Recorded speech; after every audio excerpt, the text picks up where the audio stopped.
Hi.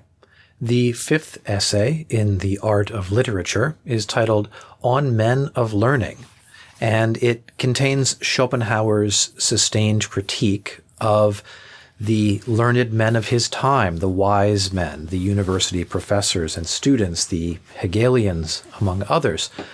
And along the way, Schopenhauer gives us some idea of his vision of what education is and how it should be done, the proper methods and ends of education, and gives us, by those means, some advice for how we should think about our own life of the mind and process of education, and how we should think about the role of education in society.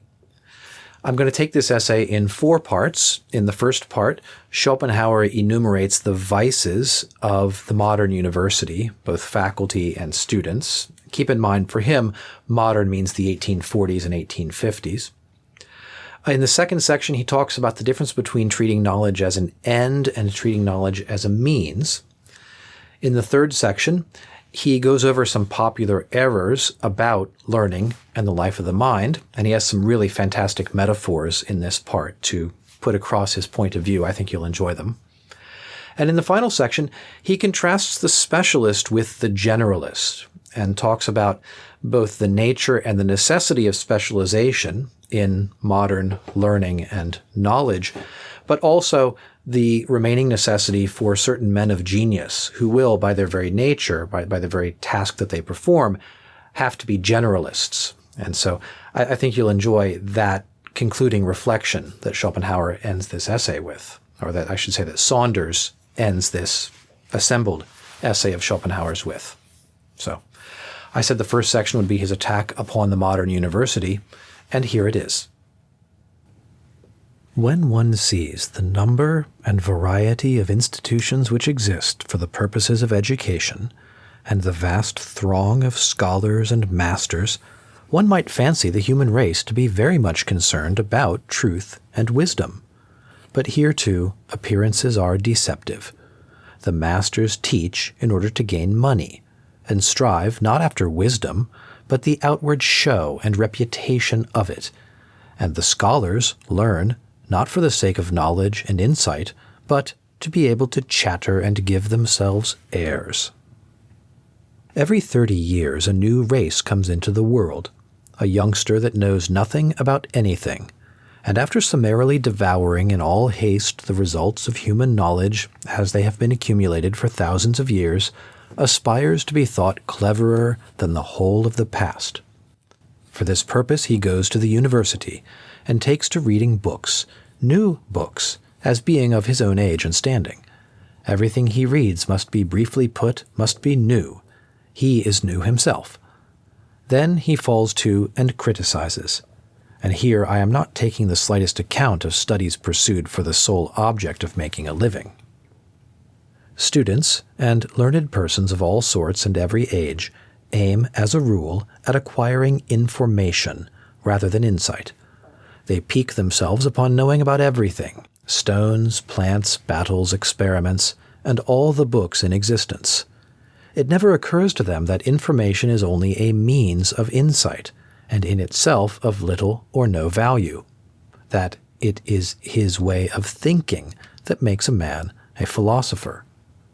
When I hear of those portents of education and of their imposing erudition, I sometimes say to myself, "Ah, how little they must have had to think about, to have been able to read so much."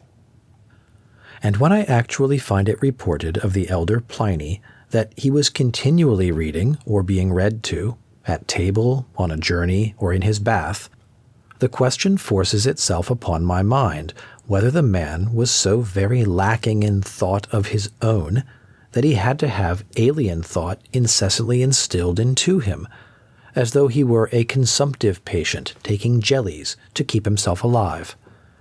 And neither his undiscerning credulity nor his inexpressibly repulsive and barely intelligible style, which seems like of a man taking notes and very economical of paper, is of a kind to give me a high opinion of his power of independent thought.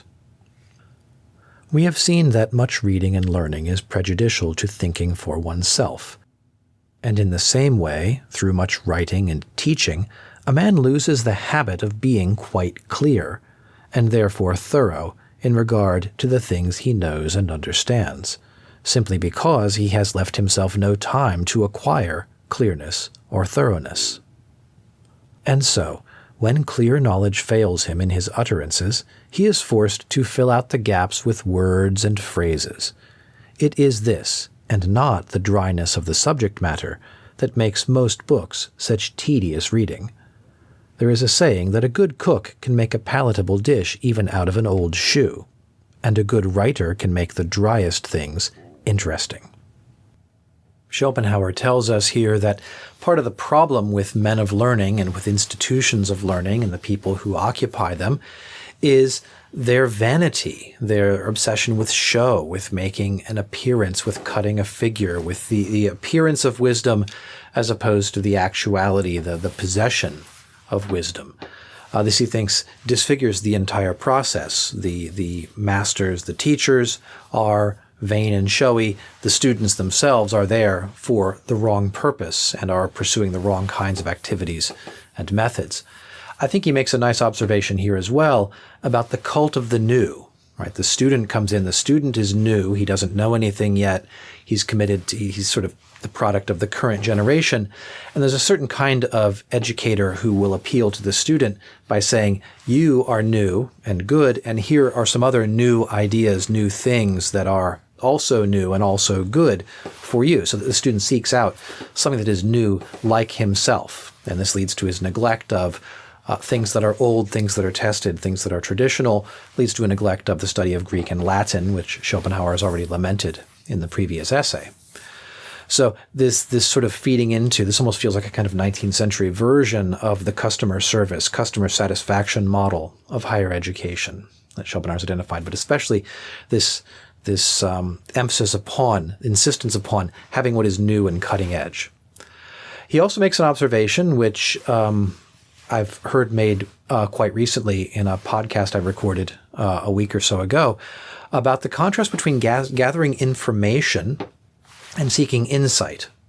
In my podcast, R.J. Matava noted that it's not simply a matter of manipulating information. Students who want to master a certain kind of skill set, they're doing something there, but they're not doing philosophy. Philosophy in the deepest sense is about wisdom, is about formation of the self, is about insight in Schopenhauer's terms. And so there's this difference between an education where you merely want to stuff your mind full of facts and knowing as many things as you can. You can sort of say, here's all the things that I know. Look at how smart I am. And the person who's able to develop a faculty of insight, but also, this means, of course, crucially, developing the self, elevating the self. You can see some themes here about education that are picked up by Nietzsche later on in the 19th century in his critique of the German university system, especially in Twilight of the Idols. Schopenhauer here also attacks what I'd call the vice of reading too much. A person who reads so much has little time left over for thinking or for independent thought. We'll have some metaphors about that in the third section of this essay. But he has his attack upon Pliny, the ancient author, who is always having things read to him. He's reading when he could. He was having people read aloud to him when he couldn't read himself, when he was in the bath, for example. And this strikes Schopenhauer as absurd and as the mark of a deficient intellect, right? Deficient in clarity as well as in original thought, because he's always thinking about what he's reading or what's being read to him. He's thinking about other people's thoughts. The content of his mind is not his own. And this suggests to me that a genuine thinker will read but also think. Will have to take time off, to take sort of leisure time away from reading in order to process, to think, to arrive at his own insights that would be worth then sharing and perhaps worth other people reading. But a person who stops at reading and sort of maxes out his reading time is behaving foolishly, Schopenhauer seems to suggest. And then at the end of this section, there's a discussion of style. A person who reads too much has no time to develop a good style. I'm sorry, he says a person who is devoted to teaching all the time other people, who is always presenting his ideas in a form that other people can absorb. And he's thinking here, I think, especially of the university faculty. Such a person has no time to develop a clear style, And this accounts for the dullness of many books. Not that they're about a dull subject matter which cannot be made clear and exciting, but that the people teaching it are the kind of people who are not able to acquire a clear and clear and exciting style, dynamic style in which to present the material. So just as an excellent cook can make a great meal out of modest ingredients, right, something similar may hold here in the life of the mind. A boring topic can be really, with an excellent teacher, an excellent mind, with a clear understanding of a style, it will be able to, a possession of a clear style of presentation, will be able to make even a dull topic interesting. And I think many of us have had experiences like that. Perhaps you have as well. In the second section of this book, Schopenhauer will introduce the idea of means and ends in knowledge. We won't be surprised to hear that knowledge ought to be treated as an end, but the way in which he presents it, I think, will be quite interesting. Here's what he writes. With by far the largest number of learned men, knowledge is a means, not an end. That is why they will never achieve any great work, because to do that, he who pursues knowledge must pursue it as an end, and treat everything else, even existence itself, as only a means. For everything which a man fails to pursue for its own sake is but half pursued, and true excellence, no matter in what sphere, can be attained only where the work has been produced for its own sake alone, and not as a means to further ends. And so, too, no one will ever succeed in doing anything really great and original in the way of thought, who does not seek to acquire knowledge for himself, and making this the immediate object of his studies, decline to trouble himself about the knowledge of others. But the average man of learning studies for the purpose of being able to teach and write. His head is like a stomach and intestines which let the food pass through them undigested. That is just why his teaching and writing is of so little use. For it is not upon undigested refuse that people can be nourished, but solely upon the milk which secretes from the very blood itself. The wig is the appropriate symbol of the man of learning, pure and simple. It adorns the head with a copious quantity of false hair in lack of one's own, just as erudition means endowing it with a great mass of alien thought. This, to be sure, does not clothe the head so well and naturally, nor is it so generally useful, nor so suited for all purposes, nor so firmly rooted, nor when alien thought is used up can it be immediately replaced by more from the same source, as is the case with that which springs from soil of one's own. So we find Sterne in his Tristram Shandy boldly asserting that an ounce of a man's own wit is worth a ton of other people's. And in fact, the most profound erudition is no more akin to genius than a collection of dried plants is like nature, with its constant flow of new life, ever fresh, ever young, ever changing. There are no two things more opposed than the childish naivete of an ancient author and the learning of his commentator. So, to treat knowledge as an end is rather different from treating knowledge as a means. Certain kinds of thinkers, men of learning today, he's writing this, of course, around 1850, are never going to do anything truly great because they treat knowledge as a means for, let's say, teaching or writing or presenting or making a living, making money. That there's something wrong with this. And he says the one who pursues knowledge truly must pursue it as an end to which everything else, even existence itself, is merely a means. That impresses me for the radicalness of his expression, that even my own existence ought to be, in a sense, subordinated to this pursuit of knowledge. Knowledge is that important that I continue to live and to exist for the sake of that kind of acquisition. You need, he thinks, for the highest levels of learning, that kind of single-mindedness, not driven by utility, but by true concern for excellence. And so we also have here these metaphors, right? That one must act. First he says, one must seek knowledge for oneself. What does he mean for that? Not sort of utility, right? Not for money and my own comfort, but in order to develop myself. I want to gain knowledge for me becoming a wiser, more knowledgeable person, not for what I can then do for other people, teach them for money or for free, or write books that they will read and praise. It's solely for me. That seems to be where he's getting at. So there's this kind of selfishness that goes along with this treating knowledge as an end in itself, and perhaps the sole end to which all else is subordinated. And then we have, Schopenhauer goes on a tear here with a couple of really fantastic metaphors. I think a trio, in fact. A person who reads other people's thoughts has a mind like a stomach. All things are always passing through it. Some digested, and some sort of leave the other end undigested. Okay, a very earthy metaphor. But the idea that you should treat your brain as this kind of dynamic organ which takes in but also transforms and creates something new out of what you've read, rather than simply passing it through as kind of nourishment.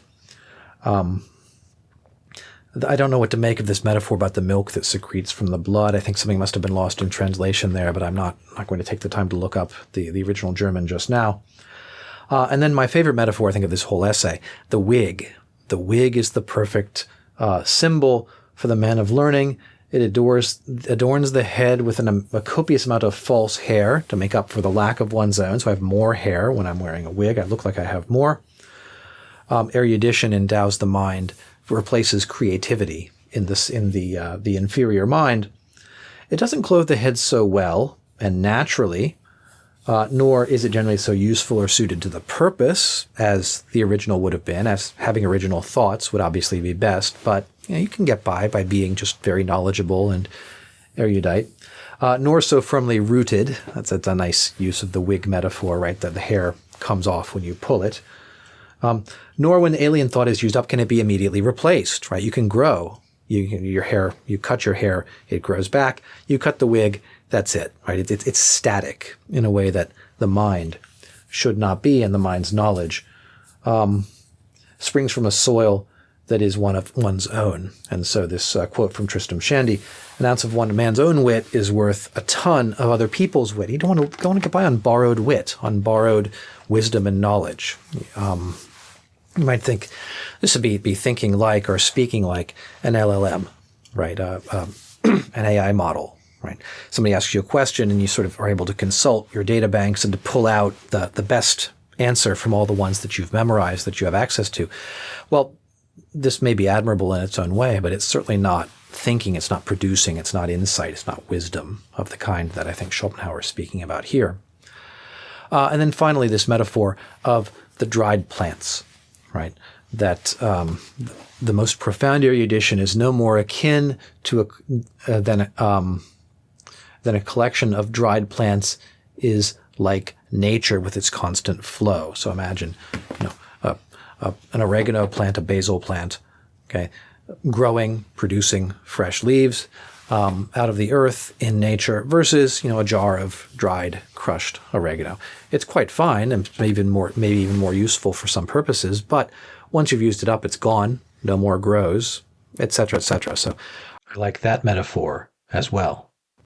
I think overall the theme of this section is that erudition, by which the translator, I think, here means the acquisition of knowledge and the ability to master a large body of thought and to pull it up at will, is not the same as genius. We'll be hearing more about genius in the remainder of this essay, in fact, in the remainder of this whole collection of essays, as we go along.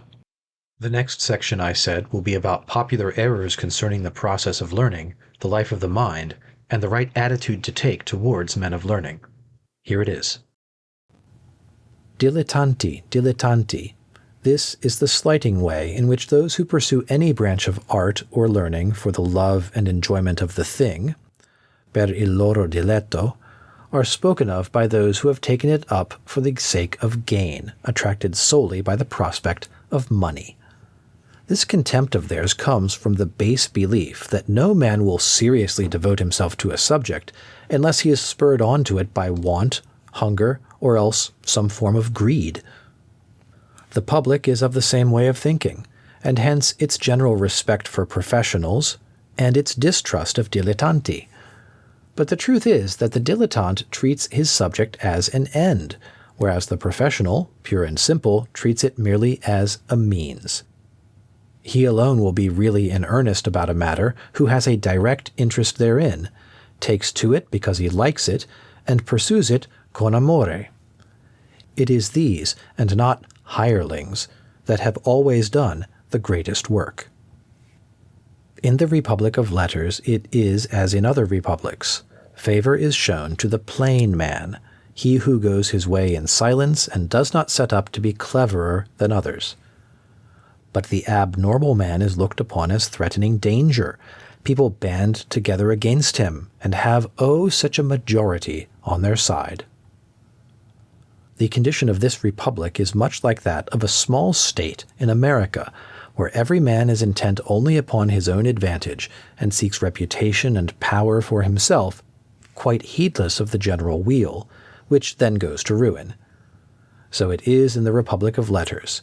It is himself and himself alone that a man puts forward because he wants to gain fame. The only thing in which all agree is in trying to keep down a really eminent man, if he should chance to show himself, as one who would be a common peril. From this it is easy to see how it fares with knowledge as a whole.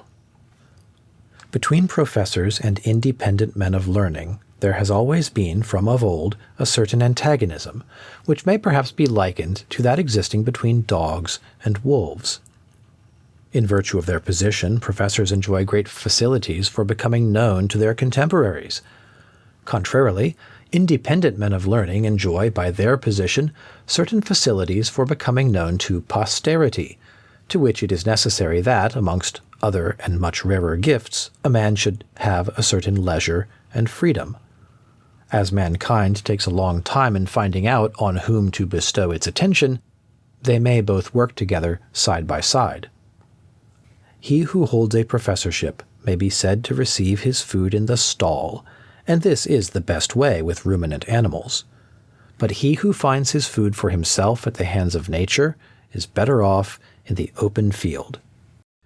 So what are the popular errors about the life of the mind? Well, we begin with the charge dilettanti or dilettante, or sort of amateur, somebody who just dips their toes in and is not serious about, is not a professional, not a specialist, about whom we'll hear more in the next section. This is the slighting way in which those who pursue learning for the love of it are treated both by the specialists and by the general public. The public has a great respect for specialists and a great contempt for the dilettanti.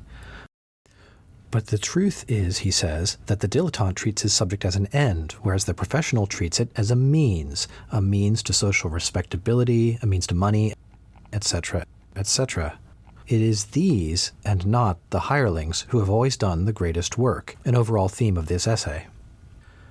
Then we have some discussion of the metaphor here in the Republic of Letters. Think of the sort of the state that corresponds to the literary world. Favor is shown to the plain man, the ordinary man, the one who doesn't rock the boat. It's the extraordinary man who is pulled down. People band together against him. Obviously, Nietzsche will develop an idea very much like this when he speaks about master morality and slave morality much later in the 19th century. But the metaphor I think of here is the crab bucket. The crabs can't get out of the bucket, but they can stop other crabs from getting out. So they see somebody getting up a little bit too high, close to the edge. They can pull him back down to ensure that we all go down together. That seems to be the spirit of the social attitude towards men of genius that Schopenhauer is attacking in this essay. And then, based upon his knowledge, keep in mind, of course, 1850 or so, pre-Civil War, this is like a small state in America where every man looks out for himself. Think of maybe a state on the frontier, acquires a reputation for power for himself, quite heedless of the common good, which then generally goes to ruin. I don't know what stories Schopenhauer was receiving in Germany about the state of frontier life in America, but I think it's reflecting something like the reputation for the sort of solitary, go-it-alone frontiersman who couldn't give a hang about the public good that everyone else is devoted to. The only thing that all agree on is in trying to keep down a really eminent man, if he should show himself. Again, the idea of slave morality, I think in a sort of early form here, we see being related to it. And then there are a few paragraphs that end this section, attacking the professor, contrasting the professors with men of independent learning. Obviously here we should think of the rivalry between Schopenhauer and Hegel, between the Hegelians and university faculty, and Schopenhauer as a man of independent learning, publishing his books and working outside of the teaching and writing system. So this great suggestion, I think, meant to be rather pointed, that professors have a great deal of resources available to them for becoming famous in their own time. The man of genius, the man of independent thought, has resources for becoming famous to posterity, so people will remember him much further along. And I think then the kind of crueler metaphor of the man who holds a professorship receives his food at the stall, right? Like an animal, like a ruminant, like a cow or a horse. People put things in the trough for this kind of animal to eat. But the man he who finds food for himself at the hands of nature is better off in the open field. The comparison here is an independent scholar like Schopenhauer is more like a predator out hunting for his own food, earning it by his own effort. This being then a much more dignified and, we might say, kind of fulfilling way of being an intellectual than sort of going to work, drawing a paycheck, teaching people who are paying to learn from you in a more formal setting. So I think Schopenhauer, maybe a little bit of bitterness here, but also a sort of pulling out the knives for Hegel and the Hegelians and just university life generally from which he's excluded, from which he is on the outside. In the final section of this essay, we're going to see a contrast between the generalist and the specialist. I think you'll really like it. Here it is. Of human knowledge as a whole, and in every branch of it, by far the largest part exists nowhere but on paper. I mean in books, that paper memory of mankind. Only a small part of it is, at any given period, really active in the minds of particular persons. This is due, in the main, to the brevity and uncertainty of life, but it also comes from the fact that men are lazy and bent on pleasure. Every generation attains, on its hasty passage through existence, just so much of human knowledge as it needs, and then soon disappears. Most men of learning are very superficial. Then follows a new generation, full of hope but ignorant, and with everything to learn from the beginning. It seizes in its turn just so much as it can grasp and find useful on its brief journey, and then, too, goes its way. How badly it would fare with human knowledge if it were not for the art of writing and printing. This it is that makes libraries the only sure and lasting memory of the human race. For its individual members have, all of them, but a very limited and imperfect one. Hence most men of learning are as loth to have their knowledge examined as merchants to lay bare their books. Human knowledge extends on all sides, farther than the eye can reach, and of that which would be generally worth knowing, no one man can possess even the 1,000th part. All branches of learning have thus been so much enlarged that he who would do something has to pursue no more than one subject and disregard all others. In his own subject he will then, it is true, be superior to the vulgar, but in all else he will belong to it. If we add to this the neglect of the ancient languages, which is nowadays on the increase and is doing away with all general education in the humanities, for a mere smattering of Latin and Greek is of no use, we shall come to have men of learning who, outside their own subject, display an ignorance truly bovine. An exclusive specialist of this kind stands on a par with a workman in a factory, whose whole life is spent in making one particular kind of screw, or catch, or handle, for some particular instrument or machine, in which indeed he attains incredible dexterity. The specialist may also be likened to a man who lives in his own house and never leaves it, There he is perfectly familiar with everything, every little step, corner, or board, much as Quasimodo in Victor Hugo's Notre Dame knows the cathedral, but outside it all is strange and unknown. For true culture in the humanities, it is absolutely necessary that a man should be many-sided and take large views. And for a man of learning in the higher sense of the word, an extensive acquaintance with history is needful. He, however, who wishes to be a complete philosopher must gather into his head the remotest ends of human knowledge, for where else could they ever come together? It is precisely minds of the first order that will never be specialists, for their very nature is to make the whole of existence their problem. And this is a subject upon which they will, every one of them, in some form, provide mankind with a new revelation. For he alone can deserve the name of genius who takes the all, the essential, the universal, for the theme of his achievements, not he who spends his life in explaining some special relation of things one to another. In this final section, I think Schopenhauer really outdoes himself in terms of his description of what he thinks is the life of mind of the genius, the kind of learning and education and attitude towards the world that is characteristic of the true philosopher. So he begins by noting the vastness of human knowledge. Human knowledge written, the memory of the human race is on paper, is in books. We've already spoken about the difficulty of reading many, many books and of acquiring it all. A person can only acquire a certain amount of familiarity with it. What we have then is this. I think the key insight of this final section. Where does all of this learning go to? Well, it comes together in the head of the person who's read it. This sort of dynamic processing of, and I might say synthesizing, if I can be allowed the word, of all of these strains of thought into something new and brilliant, something that is worthwhile.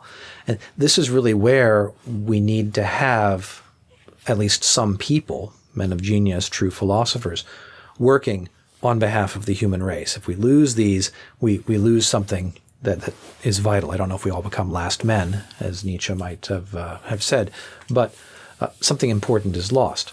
So there's this contrast between there's this necessity given the vastness of human knowledge. There's a necessity given the vastness of human knowledge that some people should become specialists, should become experts in a small area, but to be an expert in one area is to be an amateur.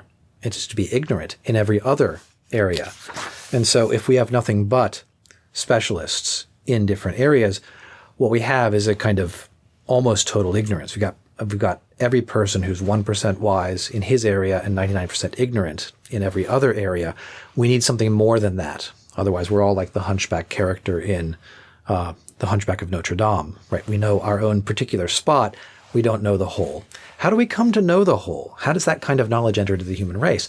No one can specialize in the whole. This is a lesson I try to teach to my students when I teach Plato's Republic. The whole is not a specialty. Where does it come from? It comes from men of genius. For culture in the humanities, it is necessary that a man should be many-sided and take large views. I might even say an expert can do this. I can be an expert in my area, but I can also devote a good, maybe even a substantial portion of my intellectual effort to being well-rounded. So this is sort of I think of this as akin to a defense of the liberal arts. He who wishes to be a complete philosopher must gather into his head the remotest ends of human knowledge, for where else would they, the ends of human knowledge, come together? In the head of a profound thinker, somebody who's willing to do that kind of synthetic work. It is precisely the minds of the first order that will never be specialists. So here's a defense of the position of the generalist in the category of men of learning, in the life of the mind. The generalist cannot be a specialist in anything. I guess he's contradicting what I just suggested a moment ago. For their very nature is to make the whole of existence their problem, and this is a subject upon every which one of them will in some form provide mankind with a new revelation. So maybe we might say that the product of their thought is going to be something more like a poetic wisdom than a scientific or a useful wisdom. He alone can deserve the name of the genius who takes the universal for the theme of his achievements, not he who spends his life in explaining some special relation of things one to another. And I've read that before, but what is the virtue of the generalist that the specialist cannot duplicate? It's in speaking to us about the whole of reality, the all, the essential, the universal. Those sound useless from the perspective of utility, specialization, and the like, but that form of knowledge, I like these final words, explaining some special relation of things to one another. If all I ever do, and all that any of us ever does, is explain how things are related to other things, we've not yet risen to the level of actually confronting and answering, trying to answer, even fitfully, these philosophical questions about the nature of the whole. Why is there something rather than nothing, etc., etc. That's the role for the generalist. That's the role for the man of genius. And I think part of the purpose of this essay, as Bailey Saunders has constructed it from Schopenhauer's writings, is to make a brief for the place of the generalist and for the value of this work in a modern arrangement of knowledge in which there must, of necessity, be a great deal of specialization. Specialization and expertise, yes, but also generalists who in some way are doing the most important work of all. So that's my commentary on the essay on Men of Learning. The next essay in the volume is called On Thinking for Oneself, and we'll look at that one in the next video. Thanks for watching today. Goodbye.